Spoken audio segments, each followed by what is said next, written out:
The following feature presentation is part of the Skywalking Network.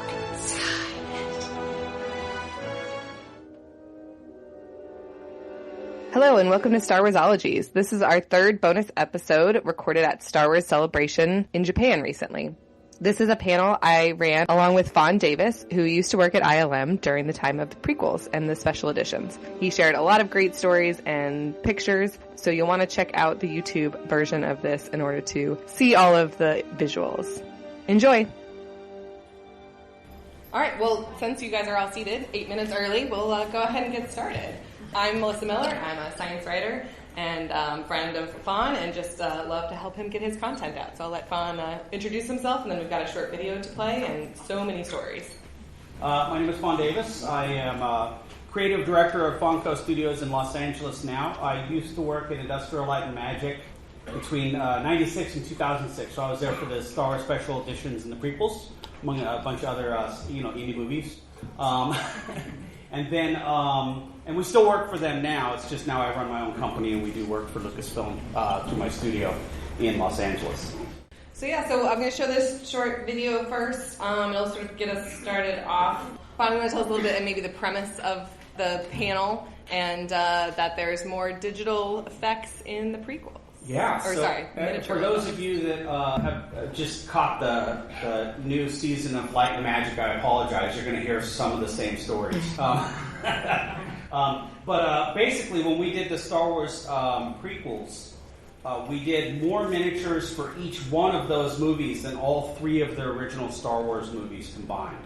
So there were a lot of miniatures, and a lot of people didn't know about it for a long time because there were so many innovations and so many new pieces of technology for each one of the prequels that was really the focus when those movies came out, was the new technology. And we've just we're in the same category now as like wardrobe or set construction or anything else, so there wasn't a lot of talk about it. And because of that, people made the assumption there were no miniatures. So we have this great video that I do not know E.C. Henry, but I'm really grateful he put this video together. It's up on YouTube. And he actually goes through and he's collected like every photograph and put together a really good slideshow of all the miniatures that he could find for the Star Wars prequels, and it's pretty complete. So we'll start with that, and then we'll get into it. Perfect. I always want to jump in there and say, "Oh, thanks, EC." He talks too fast for me to interrupt. Well, yeah, no, I love that. It's like, let's make this a more positive conversation. And you have so many fun stories from all of that. I mean, that blows me away, having seen their prequels in theaters when they came out when I was a teenager. I was probably one of the people criticizing, like, oh, digital effects. So this is just super cool. So we've got a selection of some of those, and we'll leave time for audience questions towards the end, too. But we're going to go through some of the ones that you worked on, because being at ILM, it doesn't mean you worked on every single one of those, right? Yes. This was a good chunk of my life, though. Oh, yeah, no, we had 125 model makers at our peak during the Star Wars prequels. So, there were a lot of really talented artists, besides myself, obviously, that worked on these shows. This is always a fun one to talk about. In fact, this story, I started with two of the most common stories, but I thought I'd share them because they were fun. You might have already heard about this, but we needed to fill these stands in this miniature with over 1 million spectators watching the pod races. I think it was Michael Lynch, one of our model supervisors, came up with the idea of using Q-tips, like cotton-tipped applicators, for the crowd, and they just stick them in these pieces of screen like you can see in the bottom right there. And the sticks would hang down, you'd hit them with fans, and they would just move just a little bit when they did the video test of that. But then when we went to go shoot this outside, and they put fans on it, because we were shooting go motion, the camera's moving really slow. The first time we shot the scene, it looked like everyone was in a mosh pit. So we had to shoot that. What we discovered is just the air of shooting outside was enough to make the Q-tips move around just a little bit, like an audience. And then when you see the little figures there, I had a friend, Jim Fong, over at Galoob Toys, that sent over a bunch of the little Micro Machine figures that we put on the stands and places where we needed standing figures. So those are all Micro Machine figures. And another funny story about this is we were shooting this outside for Star Wars Phantom Menace, and of course the anticipation for this movie was huge. And it was such a big deal that people were renting helicopters and flying over the set while we were shooting this to get a glimpse of what we were doing. We had fences around all the property, but there was nothing preventing people from flying over. Another funny side note is this: all of this rock work is done in this urethane foam, and I had just finished Nightmare Before Christmas, and on that movie I did a lot of carving of foam. And then I'm going to do a Nightmare Before Christmas story. When I was on that show, they were doing Lock, Shock, and Barrel's house, and I was really jealous of the crew that was working on that, and they asked me to do a snowscape. So they sent me to this foam room that was way at the far end of the other building by myself to carve this snowscape. And I wanted to finish it, and I wanted to go work on Lock, Shock, and Barrel's house. So I finished it as fast as I could because I didn't like carving foam. And then my boss came over and said, "Wow, this is really good. I'm going to give you all the snowscapes. You are so fast." So I ended up doing almost all the snowscapes for Nightmare Before Christmas. So when I got to ILM and they started working on this set and I saw they started carving foam, I just kind of, how they ask people to volunteer, you step up? I just kind of hid behind them. I didn't want anyone to know I was actually a really good foam sculptor, and I kept that secret for the entire decade I worked at ILM.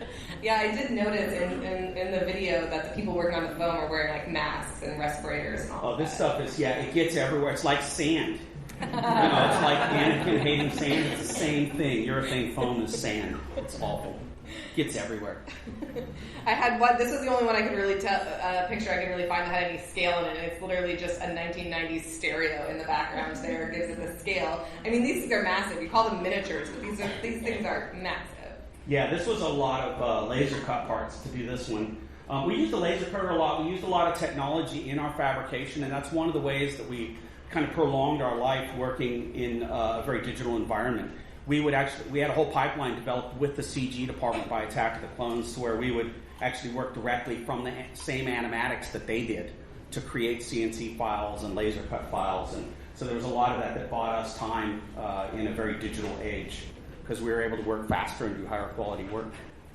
So, I mean, with all of these sets and all the ones that they showed in the video, what happens to them afterwards? Are these all in the archive, or are we going to see these in the Lucas Museum, or what happens to them all? Yeah, it's funny. We're doing some work for the Lucas Museum. I'm not sure what I'm allowed to say. Oh, yeah, I think it's pretty safe to assume that there will be some Star Wars miniatures at the museum. Cool. But no, when we finished all the prequels, all of the miniatures, every single prop, costume, set piece, all of it was shipped to these massive warehouses in Napa. And so everything was actually saved. Everything was cataloged and all of that. But what had happened over time, once they realized they weren't going to need any of this, a lot of the items, anything that was too large to store, they actually would chop it into little pieces, and it got sent to a landfill, which is pretty sad. But you'd be surprised when you're trying to get rid of big movie set pieces. They don't actually sell for that much or auction for that much, or people don't even want to take them because they're too big. They're just too big. So the things that they were destroying were like 15-foot walls from Utapau and just crazy stuff that no one had room for. All right, so on to Naboo here. Oh yeah, Naboo was really interesting. So they actually did a lot of different sets for this, but there are tons of miniatures for this scene. The one really fun little note on this one is you see those waterfalls. They were trying to figure out how they were going to do those waterfalls. CG would have been pretty time-consuming and expensive. So Lauren Peterson came up with the idea of dumping sugar over velvet, and they would composite in those flows of sugar into the scenes to make those waterfalls. But then what they discovered is it attracted ants onto our set, so they switched to salt. So what you actually see in the movie is salt. Well, is that Doug Chang in the picture here?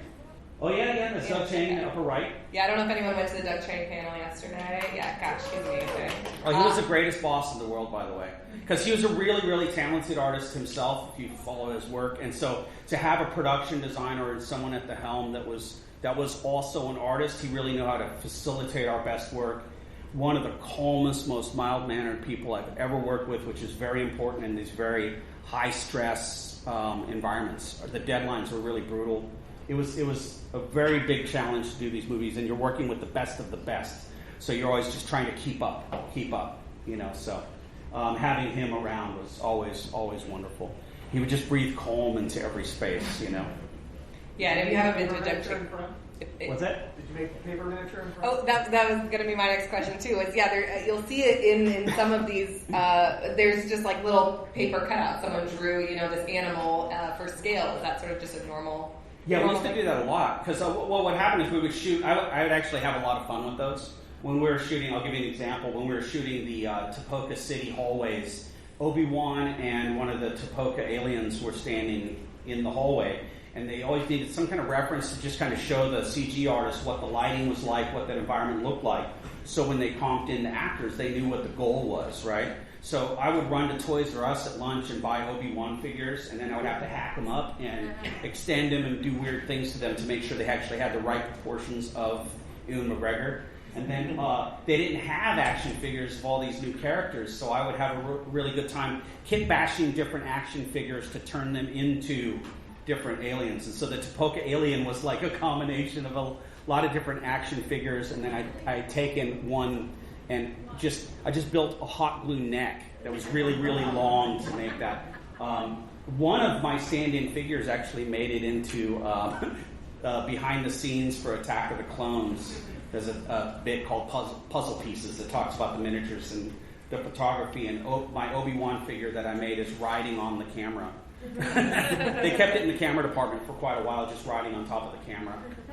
Yeah, so you might see more things like that in some of these pictures too. The paper cutouts or action figures sort of standing in for scale. Okay, let's talk about ships. Oh, ships. So we got to do, this is very interesting. There was a turning point while we were working at ILM that we weren't building ships that would fly as much.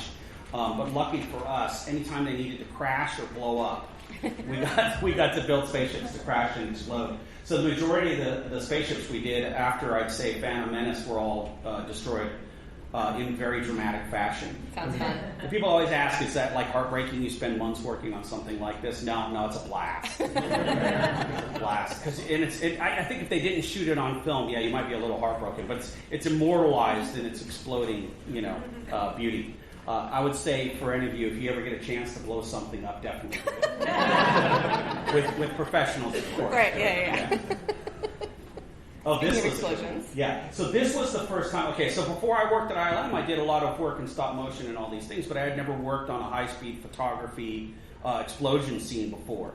And so this was the very first time I was on a pyro explosion set. My job was to turn on the lights on the hangar and then to turn them off very quickly because you need a lot of light when you shoot high speed. So we would run 12-volt, these 12-volt little tiny light bulbs on the set at 36 volts. And I had done some testing before we shot. I could run them for 20 minutes before they burn out at that voltage. So that meant if we wanted to shoot that scene 3 times, I needed to just turn the lights on long enough to shoot the scene and then turn them off again to extend the duration of the light bulb life. And so on this one, I didn't know what to expect. The first time we blew this up, the pyro guy, Jeff Herron, very talented pyro artist, described to me how there was going to be fire coming out of the cockpit, and then it was going to explode into 3 fireballs, and all this debris would come out. One of my jobs was to load it with debris. As a funny side note, when debris flies past the camera, it flies past so quickly that sometimes it'll pass between frames. So you actually need a lot more debris than you'll ever see on camera because a lot of it's going to disappear in motion. To achieve that, we would load these models up with pasta. Because it was brittle and it did all kinds of interesting things. We just quickly spray painted different colors and just look. So the front of this ship, you can think about that next time you see this movie, it's just loaded with pasta. Mostly spaghetti, less macaroni. Because it's a dead giveaway. You can have a few of those, but if too many of those fly by camera, that would just really spoil the whole thing. Anyway, so we're on set, and Pat Sweeney, the DP, is guiding the whole shot. They're shooting this with a high-speed camera that's super loud, and he just says, "Roll camera." And then the camera is just screaming because we're shooting this on film, and it's going really fast to shoot high speed. So it's screaming, and he's got to yell, and he's like, "Action!" And we hear this little pop. And then that was it. And I was like, I went to Jeff Herron and I was like, did that go well? He's like, I don't know. We'll see tomorrow in dailies, So we had, because the film had to be developed, we watched it the next day. I went to Pat, like, was that right? And he's like, I don't know, we'll see tomorrow, And so next morning, 8 a.m., we all load into the screening room. We're watching all the photography from all the different sets for the day. A lot of anticipation for them to get to our shot. George Lucas is there, and we're all there. And they play the footage of that shot, and sure enough, fire coming out of the windows, 3-stage fireball, all of it was there. But it happened in that little instant. It sounded like a firecracker. So that's what it's like to be on a pyro shoot. It's not actually as exciting as you think. Dailies is way more exciting. Well, and this is actually you, right? Yeah, that's me and Tori Belici from Mythbusters. So if you watch behind the scenes, you'll see a lot of Adam Savage and Tori Belici. They worked with us at ILM before they went on to Mythbusters. Oh, and Grady Mahara, of course. Right, I was going to say, I think all three of them make cameos in this slideshow. And Jamie Heineman actually did work at ILM, but not for as much time because he ran M5 as an effects studio before, a special effects studio, before working for ILM and while working for ILM. This is really fascinating. So all the underwater sequence for Phantom Menace, we shot using a effect called dry for wet. So all of those scenes were shot. We made this is crazy because we put this together really, really fast. This set is made of aluminum foil. No, really? With some spray glue and spray foam and then a bunch of flocking and dirt. We just kind of spray it with spray glue and then smear stuff into it. Creatively, of course. And then we made the spires out of aluminum foil as well. So all the stalagmites and stalactites you see, that's all just aluminum foil and debris. And we made these massive, massive sets. And then we would light it from above with a bunch of breakup, just like if you were underwater, all the light would come from above. It would have this blue look. And then you had that. And then for the feeling of you being underwater, we would fill the stage with smoke and let it settle into a haze. And then it felt very much like you were underwater. So I did not have to hold my breath for that photo. Yeah, no, these are some of my favorite photos because, I mean, the scale of the Naboo Abyss, but then also, that dry for wet technique is just pretty amazing to see. Yeah, and this one's particularly interesting, too, because you see the set is actually brown and green. We did use real moss and foliage and stuff to achieve the look, but then when you put all the blue lights on it, of course, all that goes away. But it made it feel correct. There's a lot of stuff that we do. We always say, if it's not there, you'll miss it. So we do a lot of things that you won't necessarily see, but you would miss it if it wasn't there. Got it. It's kind of the philosophy of model making. Yeah, I like that. All those little details.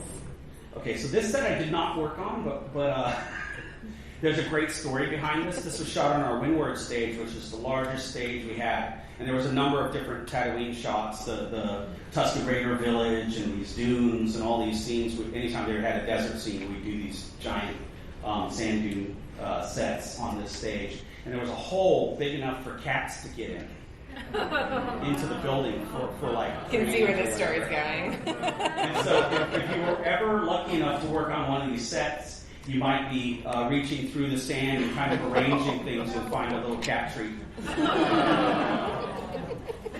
And then there was actually a real fight between the stage department and the model shop because some of the model makers were feeding the cats.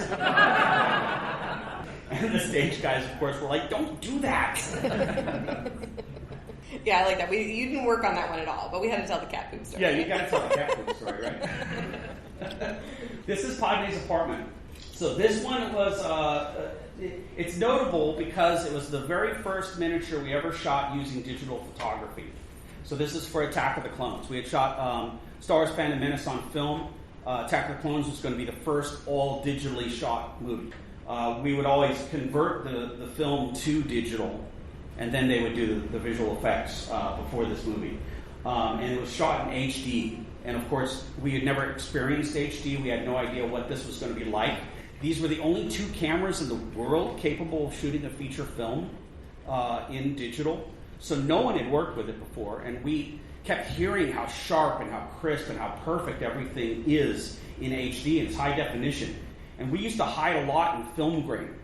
You know, that's how we build the models to a certain level, and then you'd be like, So there was a lot of pressure on this set. We built this model. We did spend a lot of time trying to make it perfect. And then we took it out to set. And weirdly, it also looked better on video than it did in person. And we couldn't figure it out. It was like, I mean, we were really relieved because that means we could just stick to the same methods we always used. They gave us no extra budget to work on these movies, so it's the same routines we had to use, even though they were upgrading to these cameras. And then what we found out is the space between, we talked to the guys at Sony because we're like, how is this happening? Our models look so good. The space between pixels will get kicked over to one or the other pixel, so it averages the color. And so if there's detail that lands, like the bad detail, the detail we didn't want, would land between the pixels, and we would end up with really sharp, crisp images, but also missing that information to make our stuff look better than it did in person. So we actually really lucked out on that one. We ended up doing a lot more practical because of the rendering time for CG. This is one of the reasons we did so many miniatures. The rendering time for doing computer graphics at this time, at the quality that we needed to hit, wasn't as fast or easy as doing miniatures in a lot of cases. And Rick McCallum used to really push for miniatures because we would save him money and everything we did looked good. So we had a team of people, to be fair, that some of those guys have been there for over 20 years. So they're real pros. And that's where I learned a lot of the tricks that I used. Also, it was so successful. Padme's apartment was a huge milestone for us because it was so successful. They even used the miniature for scenes that they were not going to originally. This scene with Anakin and Padme out on the balcony, they had a live action set and they were trying to figure out how they can get a camera high enough to create that shot using the live action set because they needed the interior of the house. We had done an interior for the house in miniature, just knowing that from a distance you'll see it. But it held up so well that they actually used that. So that living room that you see in there is actually all miniature. Oh, that's pretty cool. That couch is only maybe 4 inches across. I was going to say, can we see that? Oh, yeah, you can see it actually in this picture with Adam back here, the couch there. But we also, I don't know, we get really obsessed with this stuff. Obviously, that's why we're model makers. But we actually added texture to the carpet and everything. So we do go out of our way to make sure this stuff is good. A lot of times we do that just because we know producers and VFX supervisors are going to walk up and see it in person. So we probably go a lot further than we need to. But these things are very expensive, and people expect to see a certain quality if you're going to spend so much money on it, Yeah. That's really cool. I hadn't even noticed the couch in the previous shot until you talked about it. All right, well, you mentioned the hallway scene or whatever a little bit ago. This is the one where you have the hot glue gun neck added to the Camino figure? Yeah. Yeah, I don't know if there might be video of that in the Attack of the Clones thing too, but this was actually, I would say, definitely up there with one of the most challenging miniatures I've ever worked on. This was the Camino hatchery hallways. So we had to create all this entire set, and there was that pod in the middle. There was electrical, so there was lighting in the panels. It was all practical. Everything you saw in that hallway was real. And then the floors were a shiny black. So it was raw acrylic that had been etched, and so you couldn't have one speck of dust on that while you were shooting it, or it would show up. Shiny materials are the hardest to photograph for that reason. And then also all the windows were of these custom shapes, and so we had to vacuum form all these plastic windows. But when you do that, if one speck of dust landed on your pattern while you were vacuum forming the windows, that would ruin that piece. And so we do an average of about 6 windows to get one good one. If you don't know what vacuum forming is, you create a pattern, you heat plastic, you drop it over, and you vacuum the air out, and it sucks the plastic over that form. But so those were, we had one person, poor guy, he just had to just keep vacuum forming windows for days until we had enough to do the whole set. And then every single one of those pieces came off separately and had hidden screws and ways to attach everything. And then when we went to shoot it, we discovered something really difficult in case it wasn't difficult enough, we discovered that the hallways were so long for a camera to get good depth of field. For the foreground to be in focus and the background to be in focus, it was basically not possible to do that. So we had to take off the front 4 feet of the hallway, and we would shoot the back in focus, and then we would put velvet up, and then we'd bring the front of the hallway in. But it had to line up perfectly. And while we were switching these things out, they're up in the air. You could see me standing underneath it in the green shirt over there on the right. These things are way up in the air. So we're up in the air. These things are on metal bars. And we had to carefully remove pieces and put them back in without moving the set. If we moved the set, we'd have to reshoot the whole shot and do it again. So it was a lot of, this was really intense to work on. And then, of course, dust control was just, stages are not dust-free environments. They're very, very dusty. The rafters fill with dust. So we would just like, if anyone opened the door while we were shooting, they'd get yelled at. They didn't know why. But yeah, everyone in the room would yell at them. No cats on this set, hopefully. No. We did shoot on that stage, but we just made sure there was no sandboxes. And then keeping everything, like you said, like polished, basically, too, right? I mean, the floor for every shot. And yeah, we have a special plastic cleaner for everything. Yeah, it was pretty tough. And a lot of times on these sets, there'll be one model maker. So I was the only model maker on this set, and I had to keep all of that clean while we were shooting. So I'll never forget that one. I might have had nightmares about it. Oh, yeah. Here's look at that floor, right? It's like shooting an iPhone commercial.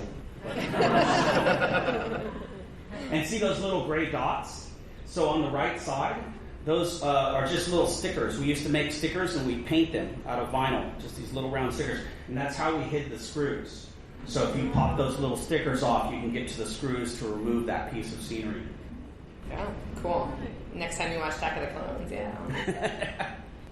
And then this is also on Camino, right? Yeah, Camino was hard. Yeah. This one was really tricky because we shot this practical as well, and every one of those seats had a light in it. And underneath the floor, you see all those little round patterns and stuff. Those all have lights underneath.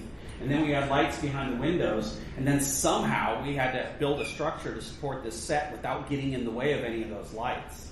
So this one was a really, really, underneath that set was a super, super sophisticated wood structure that would allow the lights to get in and shoot light into the flooring without creating a shadow from any of the framing. So that was another really tricky one. This is only here for one reason. It's a stinky model. Like literally smells bad. So this is very funny. So they use this for a lot of the pyro explosions of the ATTEs that you see here. And I was restoring them between pyro shots. This was a very unpleasant discovery for me. After they shoot pyro on one of these, for some reason the model smells a lot like mothballs. And you would get that on your hands, and it would be like you'd be driving home going, why do I smell mothballs? But yeah, it's just, I don't know what chemical it is. I'll have to ask Jeff. That's Jeff and Jeff Perrin.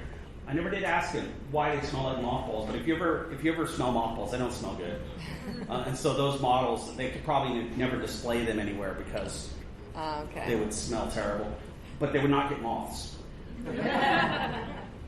This was a really fun one. So we had to blow these up. Had to. Such a tough job.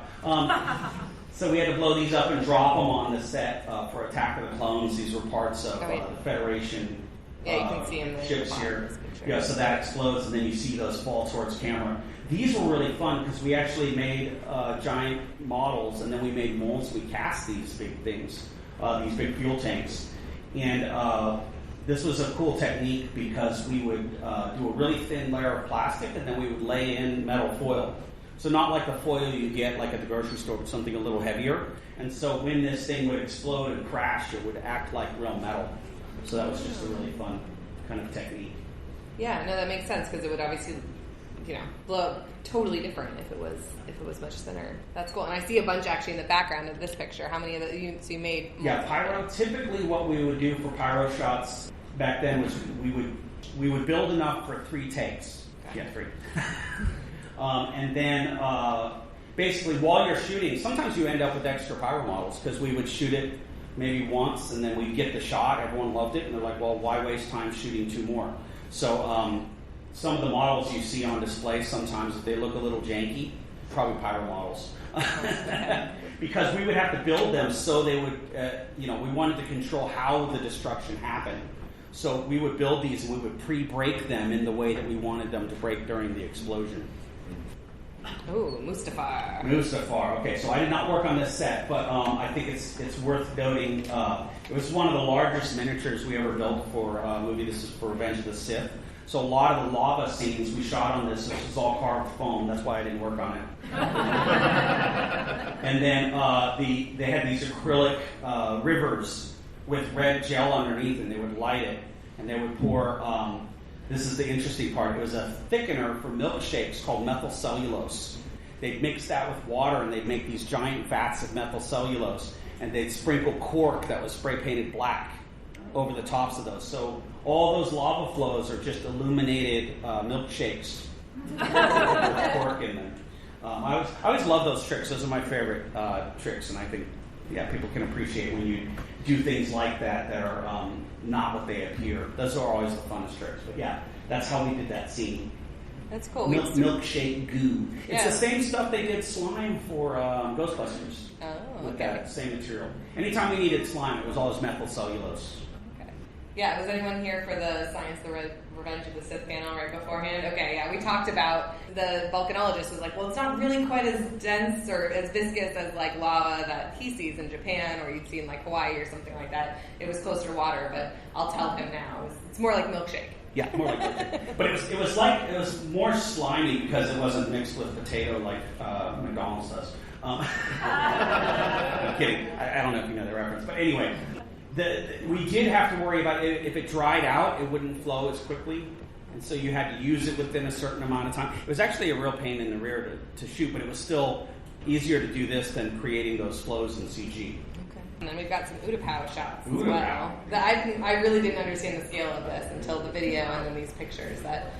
These are basically massive sinkholes. Yeah, this one was actually really fun to work on because basically we just made a bunch of buildings and a bunch of landing platforms, and then a crew that wasn't me carved this giant rock out of foam.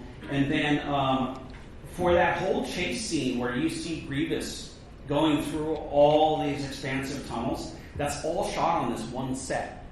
And they would just rearrange all the buildings in a way that weren't recognizable. But that was a really, really long sequence, and they shot it all just with this one stretch and lots of buildings. These had beautiful finishes on them, too. If you ever get to see these on exhibit, these are definitely some of the coolest paint jobs I've ever seen on a miniature. A lot of the prequel stuff was pretty nice. There's the little subtle things that we'll do, like we'll do opalescent or kind of interference paints and things on models to just give them a little bit of kick when the light hits them just right. So it's those kind of subtle things that work really well for these movies, but you don't necessarily see it and appreciate it for what it is unless you see these things in person. It's like, wow. You can walk around it and see it kind of change color. So this is just a series of the various inner structures on Utapau. This was a good day for Alex Yeager. He was in the art department. He was one of our designers. And every once in a while, we'd be short on people, and he just requests to come out and play with us. And also when we hit the deadlines, we'll take all the hands we could get. So that's Alex Yeager from the art department. There's Randy Mahari and myself back there. And we spent a long time, just weeks, just dressing this set and redressing this set. It was a lot of fun. Yeah, this was one of my favorite ones to see because I love that landing platform that's in there, all of these details, and then also as you were mentioning, like on the wall there, there's moss, there's some sort of other growth and stuff like that. Just the attention to detail. Yeah, we always tried to think of extra things we could do to really push the detail level further than normal. So you would finish something and then you would think about what else can I do. So you're always kind of challenging yourself to do more than just the minimum by a lot. A funny story on this too is I was laser cutting paint stencils for the paint department for this miniature. For the fronts, all the fronts of the landing platforms had graphics, and then a lot of buildings had signage.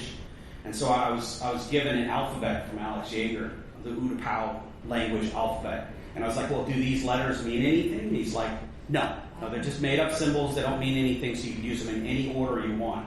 So I thought it would be fun to pick one that looked like F, one that looked like an O, and one that looked like an N, and spell my name with the Utapau alphabet. And I made this little paint frisket, and I just kind of sent it off with all the other paint friskets and forgot about it. And then unbeknownst to me, someone put it right at the front of a landing platform.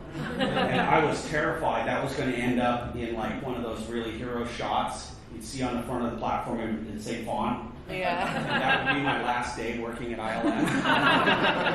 Because they'd have to digitally remove it or something. It is on that platform, and you will see that on exhibit, but I lucked out because it's in the distance and you can't read it. Okay. So I didn't get in trouble, but that would have definitely got me in trouble. I like that. That's funny. I'm trying It to seemed funny at the time. I mean, they told you it didn't matter, so. Yeah, it could be anything. We've still got a couple more slides here. Yeah, this one was interesting. This was Grievous's hangar. So we built 1/4 of it, and it was 17 feet by 17 feet. It was just 1/4 of it, and then they would mirror that the other 3 times to create the entire hangar. And this was really interesting because you see all these shots. I don't even know how they did this. Like John Knoll probably knows. He's in the other side of the building, but They basically took over 1,000 photographs of this set. We lit it, and we had it all perfect and everything. They created like a digital version of it using those photographs. So similar to photogrammetry, but it was something more advanced than that. I never got to see exactly how they did it. But it always blew me away because it looks like the miniature, exactly. But it was not. This one we also put our names in Japanese upside down above each door. Did you really? That's a little funny Easter egg. That is fun. And I didn't get fired there either. Luckily. Yeah, and this is farther along in the process too. I included this picture even though you're not in it, but they have attention to detail, like on the roof even there, which I don't even remember if you see much of in the movie. Yeah, it's funny. We were this was actually kind of a painful story, but we were told at the beginning of Revenge of the Sith we were spending too much money on our miniatures, so we turned in, if you're a lead on a model, you would turn in a budget, how much you think you're going to spend, and then they would either agree or disagree, and then you would have to build it for that budget. So I got the artwork for this model, and I bid it, and it's not like I get to keep the extra or anything, so I bid it honestly as what I thought it would cost to build. Then we got a note from production that they needed to drop the budgets by 30%. I'm like, okay, I'll just do less, right? So it's funny. What triggered me is you said the roof detail. Mm-hmm. So I was like, okay, I could lose roof detail and no one would ever know. And then, of course, we built the whole miniature and then we set it up on in the model shop for George Lucas and John Knoll to come by and see. And then George Lucas was like, well, maybe we should do these other extra things. And I'm like, that's about 10% of the 30%. I'm like, but I'm not going to say no to George Lucas. And then John Knoll came in and he was like, went straight to the ceiling and went, I feel like there should be a lot more detail up here. And so I went 30% over budget on this model. Well, and this really looks like, some old school Star Wars, kit bashing type stuff. Do you remember any of the bits and baubles that ended up on this set that might be, sort of surprising? Oh gosh, we go through so many. What we would do is for the kit bashing, if you don't know what that is, basically we buy model kits and we would use the parts in ways they're not intended for to just create fictional detail. And we have fun with that, trying to imagine what this contraption is that we made from a bunch of tank parts and airplane parts or whatever.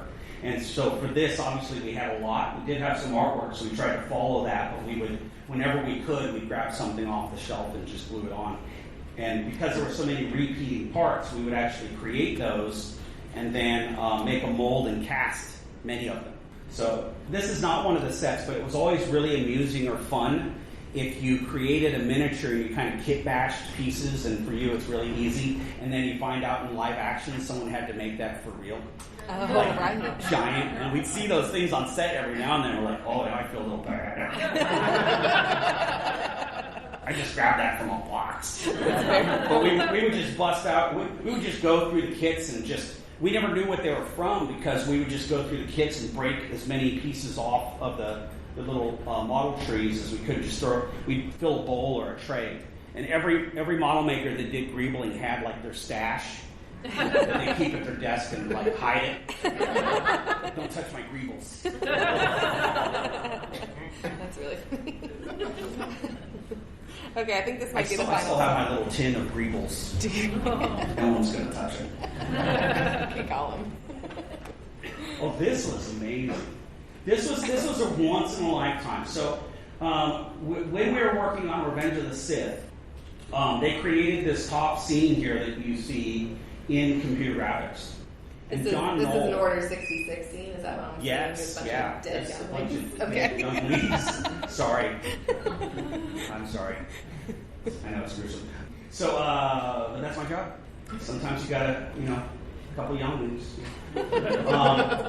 So, anyway, so they created this whole scene. Moving on. They created the whole scene in computer graphics, and John Knoll, for the entire duration of the movie, these movies take close to 2 years to create all the effects for. And so while we were doing the movie, he kept saying to the producers he wanted to redo this scene using a miniature. And they were like, well, we don't have budget for it. And George already approved this shot. Like, they showed it in dailies, George bought off on it, everything was done. So finally, but he kept bugging them. John Knoll he's an artist. He's a really good visual supervisor. He was never happy with this shot. Finally, towards the end of the production, they said, you know what, John, you've been bugging us this whole time. We're going to give you budget to do some of the scenes you wanted with miniatures, and this was one of them. And so the bottom frame is what we did using miniatures. And you can see the different. And this was so great because what makes this rare is that usually a CG shot, if it gets thrown away, no one ever sees it. I never saw it. I just worked on the lower frame here. But this one, in some pre-release stuff promoting the movie, they released the image of the CG set. But then they replaced it in the movie when it was released. So this is the only time I've ever had a direct comparison of what CG looks like compared to practical. And I love that I have this because obviously I want people to go practical. And by the way, we do still do a lot in practical. There is a lot of CG in the world, arguably a lot more than there is practical. But we haven't gone anywhere. People ask me, like, what is it like to be replaced by computers? But we're still here. We're still doing it. It's just not as much as CG. So the practical one is what made it into the movie. Yeah, that bottom one. Okay. Yeah, I know we don't have other imagery from the Jedi Temple, but you definitely worked on miniature stuff for the Jedi Temple. A lot of Jedi Temple work. Yes, I'm a very spiritual man. Also, just kind of a fun side note, you can barely see them here, but in the little alcoves at the back of the set, we needed statues of Jedi.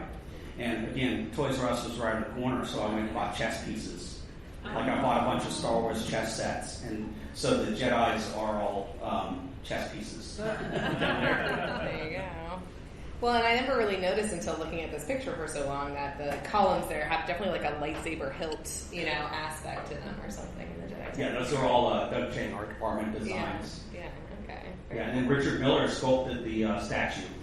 The statue was always practical, so the one up above and below are both Richard Miller sculptures. Okay. But if you look closely, you'll see chess pieces and other shots. Yeah, in the alcove in the back there. Yeah, because they did a lot of Order 66 shots on this bridge. Okay. But yeah, it was fun. Jedi Temple was great. Well, before we take audience questions, Fon, you want to tell us a little bit, you alluded to it, the fact that you're still working in miniatures. What are some other projects that you can't tell us about that you've worked on since leaving ILM? Let's see, after ILM, they sold off their practical division. That was a whole drama in and of itself. The Marine IJ actually has a really great article on that. But that kind of, I don't know, it was never quite the same after Lucasfilm sold off the practical division. So I actually went up and worked on Coraline for a year and a half, and then I went to Los Angeles. I worked with New Deal Studios, which was really interesting because they were our competition the entire time I was at ILM. But they did a lot of the similar work, a lot of miniatures and things like that. So I got to work on Interstellar and Guardians of the Galaxy and some other stuff. And then they shut down after a year. I was like, oh, this is like a bad stroke of luck. But I ended up, I had clients that reached out to me, and then I started doing work in a studio that I rented space in, and then that studio also went out of business. And so, but I took over the space at that point. I launched Funko Studios in Los Angeles. So, and then of course it was awesome because Doug Chang is a friend, and a lot of people that work in his department were friends. And so I've been invited back into the fold from time to time to work on stuff. But now it's with my own company. It's a little crazy. The amount of security upgrades you have to do when you move into that, by the way, is a lot. Because we just had a regular production studio, and now we have biometric doors and security cameras and all kinds of procedures and papers, and yeah, it's high tech. Yeah. But it's fun. It's fun stuff. So I got to work on Mandalorian season 2. We are doing some stuff for the Lucas Museum coming up, and yeah, a lot of promotional things too. If I remember correctly, it was a lot of the ice spiders, which was my least Yes. favorite part personally of Mando. But I got a lot of hate emails when that episode came out. They said, "You're responsible for that."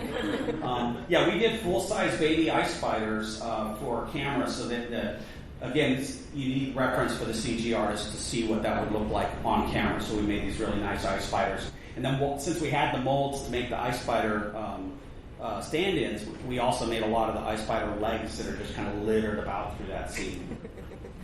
Did anyone get to see the Andor episode in that panel? Yeah. More spiders in Star Wars, just what we need. So. Is that season 2? Yeah, they showed episode 1 of season 2, and I was like, more spiders, no! Can't wait to see it. Okay, well, we can go ahead and open it up to audience questions. Yeah, stay here in the back. Oh, good question. Finding opportunity. Yeah, how did you get into this? If you catch season 2 of Light and Magic, Oh, yeah, I thanks, actually Eddie. explained. No. That is true. I do talk It's about true. it. So what I'll say right now, you'll get visual reference. But I like Star Wars. Star Wars came out when I was 7. So I was a perfect age to just be completely enthralled with this world, you know? And I was into it like most kids, but I went to the library and I picked up every Star Wars book I could find. One of them was Star Wars Making of the Movie. And I saw model makers for the first time. And I was like, that's a job? I think I want that job. And I just worked really hard for many, many years to get to that point where I could work there. And it's funny because people ask me if I feel lucky about it. I worked my butt off to get that job, and I worked my butt off the whole time I was there. So I don't feel lucky. I feel lucky to still be a part of it now. But boy, that was a lot of work. Yeah, I would go home and I would study the things that I knew were coming up at work. So if I knew they were going to ask me to cast a specific part and I wasn't sure, if I didn't feel confident about it, I would go home and I would make molds, things like it. I was studying software at home. I was like every weekend and a lot of my nights were spent studying. So when I showed up at ILM in that model shop, I just looked like a pro. I call that failing in private. I do give that advice to people. Fail in private so that you don't have to fail in public. But don't be afraid of failure. Just do it at home. Since you mentioned Light and Magic, I want to make sure we pitch your panel. That's tomorrow. So you'll be on the Galaxy stage. Yeah, I'll be on the Galaxy stage tomorrow at 2 o'clock. 2 o'clock. Only Thank you. 'cause- Yeah, so it's going to be the 50th anniversary of Industrial Light and Magic panel. So it's going to be a lot of fun on the Galaxy stage tomorrow. Okay, more questions for Fon? Yes, over here. Oh yeah, you hate foam. What's your favorite?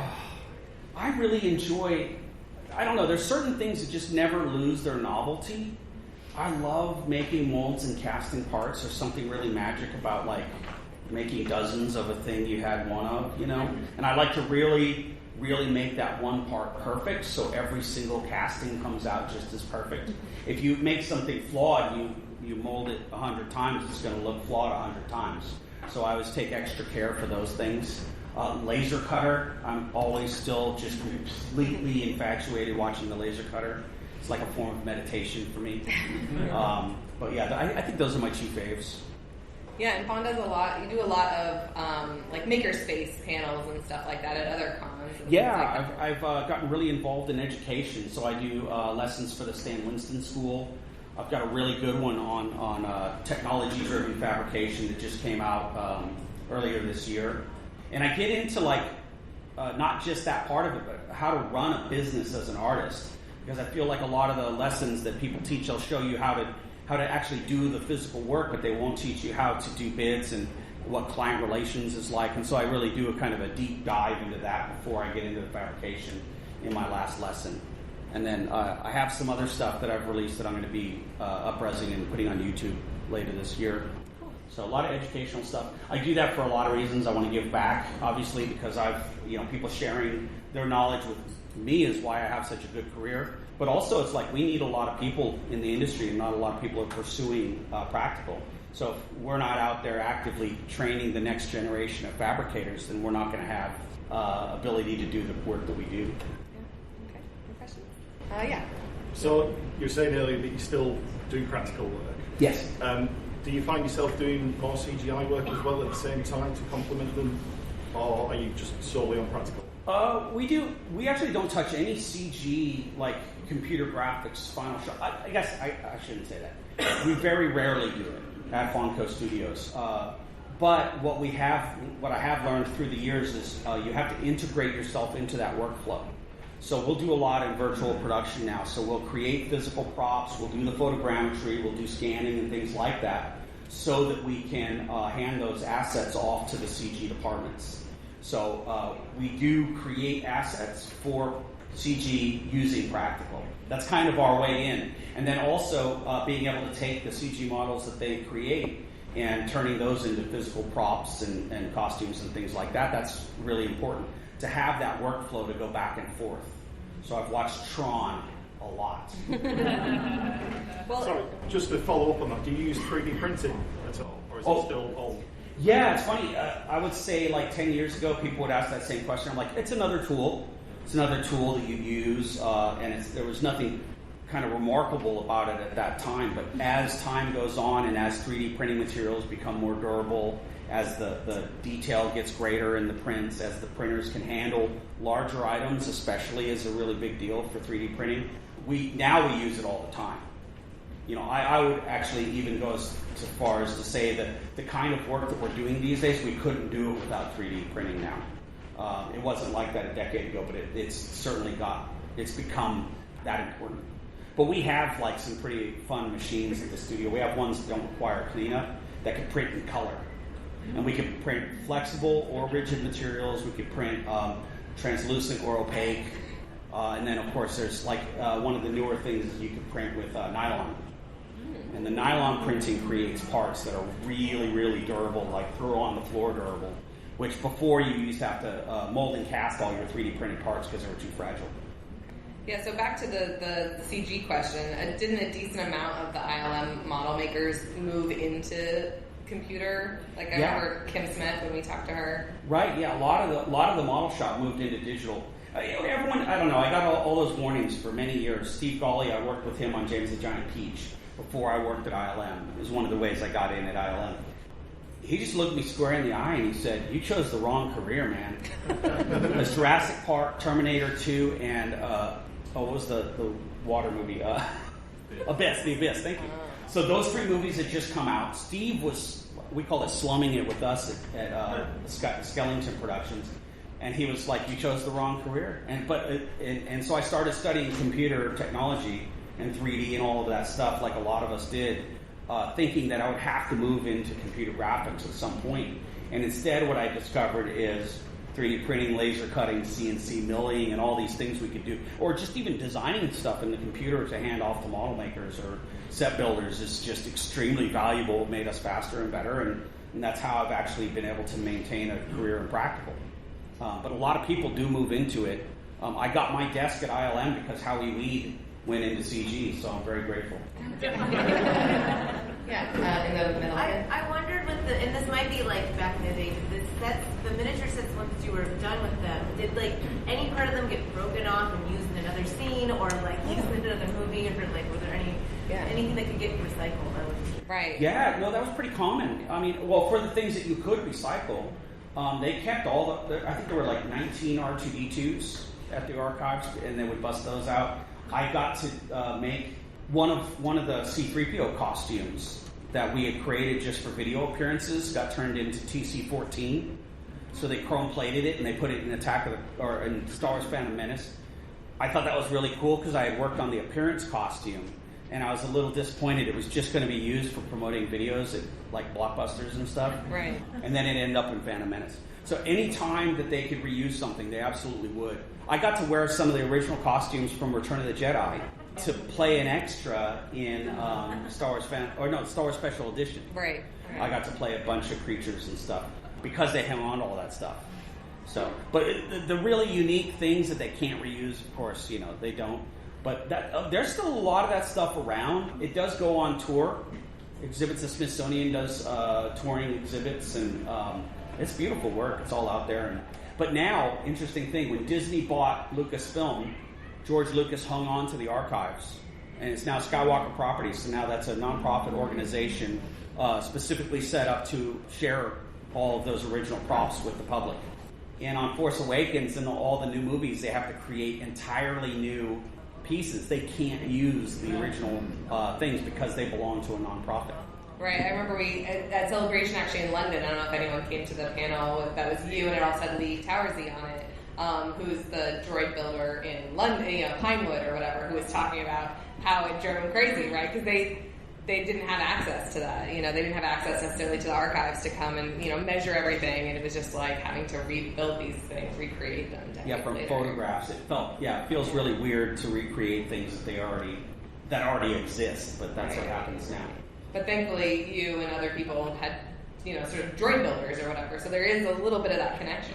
Yeah, J.J. Abrams was the first to really invite fans into the fold, cosplayers and droid builders, and a lot of people who grew up with these movies are making incredible props. Yeah. So, but don't sell them. If you make them, don't sell them.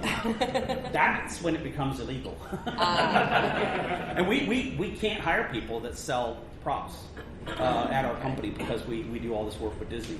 So that is an important note. Like, put it in your portfolio, do the work, have fun with it, just don't sell it. Okay.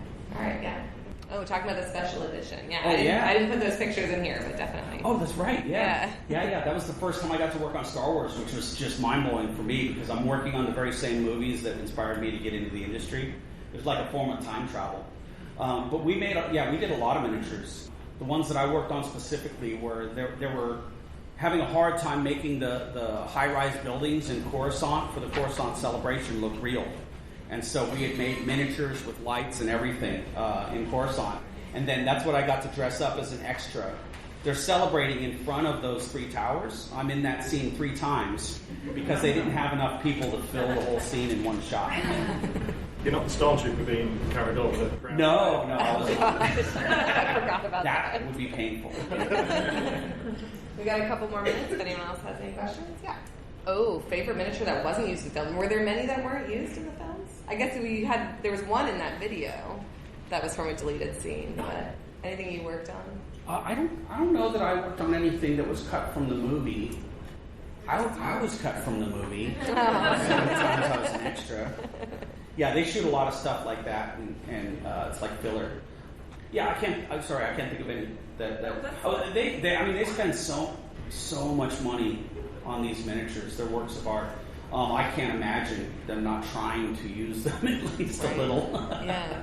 Yeah. Well, you mentioned at least being on film a little bit. That was something I've interviewed a couple of the former ILM people, and you had something called the Body Parts Club. Is that something you can let's talk about? It's like when you ended up on film, and only a little bit of you sort of ended up on film. Like if your hand is on film, or I remember even just Cinefex would come out, and there'd be. I remember my friend Danny Wagner was standing next to George Lucas, Dennis Muir, and Doug Chang, and they were looking at the Federation battle tank or something from Phantom Menace, and they're all in this photo, and he had seen the photo, and then they published it in Cinefex, and he was at the far side of the frame, and they cut out everything but his arm.